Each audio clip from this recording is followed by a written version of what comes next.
Hola, muy buenas amigos, aquí Lucis con un nuevo video. Siguiendo con la secuela de mi video anterior, hoy hablaremos de la Plague Tale Requiem. Después de casi 3 años de que Asobo nos sorprendiera con la primera entrega de la Plague Tale, en octubre del 2022 por fin nos reveló la tan ansiada secuela, título que quedaría como anillo al dedo, dándonos una pista del desenlace que tendría la aventura de los hermanos de Rune, con la sorpresa de que se anunció día 1 en el Game Pass, una excelente noticia para los jugadores de la marca verde. Si ya de por sí la atmósfera del Innocent ya era bastante oscura, en esta entrega se puede sentir aún más terrorífica. Seremos testigos de la creciente desesperación de la joven Amicia viendo cómo se topa con pared a cada paso que da y sintiendo en carne propia cómo el tiempo del pequeño Hugo se va acabando. A mí en lo personal me encantó, siendo bastante continuista aplicando la lógica del viejo dicho: si algo no está roto, ¿para qué arreglarlo? Nos entregaron más y más de lo que tanto hizo especial al primer juego. Siendo sinceros, no lo he rejugado tanto como la entrega pasada, pero no tiene nada que ver con que sea mala secuela, es solo que el final, sin dar spoilers, me produce una especie de bloqueo, que muchas veces me desanima a volver a revisitar este mundo tan caótico. Es obvio a simple vista que el éxito de la Plague Tale Innocent le dio confianza al estudio desarrollador invertir más tiempo y presupuesto a, valga la redundancia, a desarrollar esta secuela,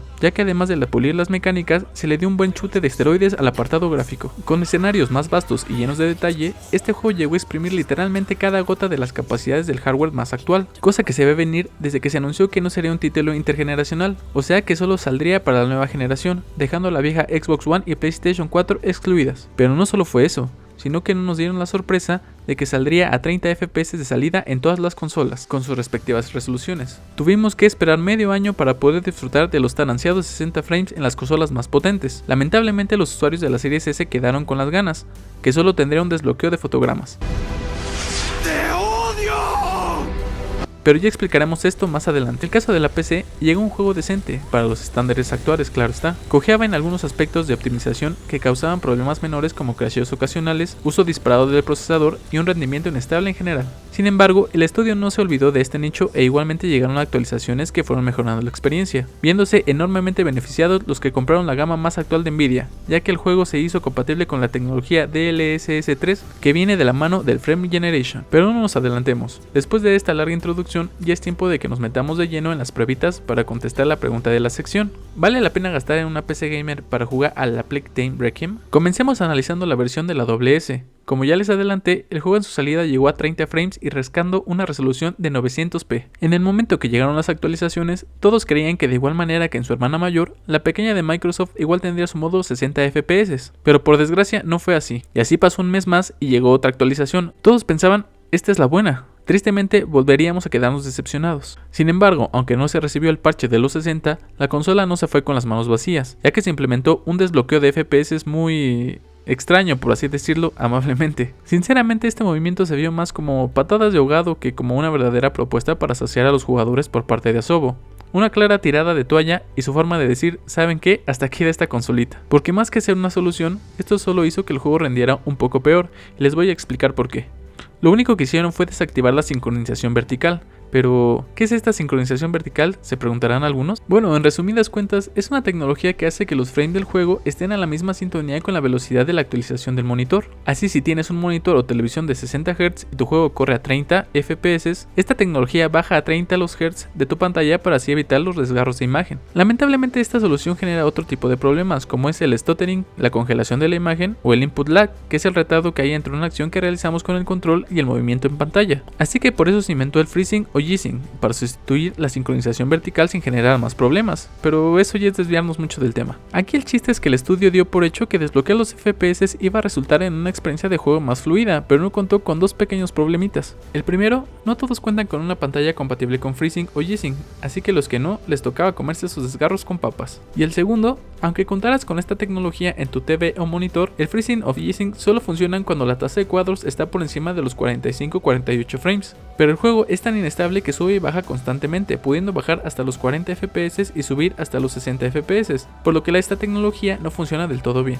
Todo esto es sobre el papel, pero ¿cómo se ve reflejado ya en la realidad? Bueno, acarrea las deficiencias que tuvo su precuela, dígase una distancia de dibujado menor, calidad de texturas reducidas y el efecto de borrosidad, sobre todo en el follaje. Sin embargo, los bajones de FPS no son tan notables como se esperaría. La experiencia es fluida, se mantiene en los 60 frames bastante más tiempo del que pensé y las bajadas no son tan drásticas. Pasando a la gran X, como ya dije, estas sí cuentan con dos modos gráficos después de la actualización 1.5. Aunque las especificaciones del juego tienen la característica de 4K, En realidad el título no se maneja en esta resolución en ninguno de sus modos. En su modo calidad, el juego apenas si rasca los 30 FPS, contando con una resolución de 1440p reconstruida a un 4K. El framerate es muy estable, teniendo bajadas esporádicas de 2 a 3 frames. Dichas bajadas son imperceptibles. Se ve la notable mejora con respecto a su hermana menor, con distancia de dibujado aumentada, más calidad en el follaje y los beneficios que da una resolución más alta. Todo esto suena excelente, ¿no? Pero hay que pagar un costo, la fluidez. Aunque son 30 FPS estables, no se ven tan fluidos. La verdad, el AWS es superior en ese aspecto. Pasando al segundo modo, el modo rendimiento, me voy a tener que explayar un poquito, porque vaya que tiene tela. En el papel, este modo corre a unos brillantes 60 cuadros, bajando la resolución a un 1440p reconstruidos de una base de 1080p, quedando entre las dos versiones previas, viéndose mejor que en la Series S, pero no tanto como en el modo calidad. Sin embargo, en el modo más fluido, tenemos un frame rate sólido, manteniendo el 95% en esos 60 frames, y las escasas bajadas son de máximo un par de fotogramas. Pero como siempre, debe haber un pero. Y en este caso es que aunque los personajes principales se muevan a 60 FPS, los NPCs no. Lo mismo en las ratas. Y vaya que se nota. La velocidad de los fotogramas de los NPC es progresiva. Por ejemplo, si están muy lejos, se moverán a unos 20 fotogramas. Si están a media distancia, se moverán a 30 fotogramas. Y ya cuando los tengamos a un par de metros, se moverán a los 60 fotogramas. En las ratas, cuando el número de estas sea grande, su velocidad bajará a los 30 FPS. Además de que el desarrollador dijo que la cantidad de ratas se reduciría. Sin embargo, esto no es apreciable, dado que llega a tener más de 300.000 de estos roedores. Finalizando con la versión de PC, el juego brilla por las diferentes opciones que uno puede ir acomodando a su gusto. El juego por sí mismo ya cuenta con una opción de reescalamiento partiendo de una resolución menor, un tipo FSR por así decirlo, muy útil si no se cuenta con gráficas de Nvidia. Por el contrario, si es usuario de Nvidia, igual es compatible con el DLSS, y mejor aún cuando se cuenta con una gráfica serie 4000 de Nvidia, ya que el título es compatible con la tercera generación del DLSS y el Frame Generation, nos aumentará aún más el número de cuadros por segundo. Por otro lado, el título nos permite disminuir la animación de las ratas para reducir la carga del procesador, así como la tasa de actualización tanto de los roedores como de los NPC. Otra característica que tiene la versión de PC y no está en consolas es la opción de activar el trazado de rayos en sombras, cosa que es desaconsejable porque consume muchos recursos y apenas es perceptible el cambio. Aunque en teoría no debe ocurrir, he notado que de igual forma que en el modo rendimiento de la Series X, los NPC tienen el mismo sistema progresivo, mientras más lejanos están, a menos frames se renderizan, y conforme nos vamos acercando, la tasa de imágenes se va regularizando. Ya en la práctica, en cuanto al rendimiento, con los presets todo en ultra a 4K, con el DLS en calidad y el Frame Generation activado, se mueve en torno a los 70-80 FPS en espacios más o menos cerrados, bajando un poco en espacios más abiertos, estando en torno a los 65-70 frames. Ya metiéndonos en la recta final, hablamos de la calidad gráfica. Comencemos hablando de la iluminación. Poniendo exactamente la misma cantidad de brillo en todas las versiones, los colores de la versión de PC tienen un contraste más elevado, con colores más intensos que oscurecen un poco más la imagen. Unos lo verán como positivo y otros negativo, ahí ya depende de los gustos. Como ya viene siendo costumbre, la distancia de dibujado es mayor y donde se ve la verdadera diferencia es en la calidad del terreno. Textura como lo de las rocas, madera y vegetación se ven definidas y sin efectos de borrosidad, y aunque en el juego hay poca presencia de cuerpos de agua, los reflejos son superiores. Se ve increíble el juego de luces que brindan las llamas que tanto nos hacen falta contra las hordas de ratas. Como conclusión, y ya para terminar, el A Plague Tale Requiem es un título muy exigente para cualquier hardware, sea consola o PC. Y en este caso no es por mala optimización, es que el juego en realidad necesita esos recursos porque en realidad se ve extraordinario. Una vez dicho esto, por su limitado poder, la que más se ve afectada es la Series S obviamente.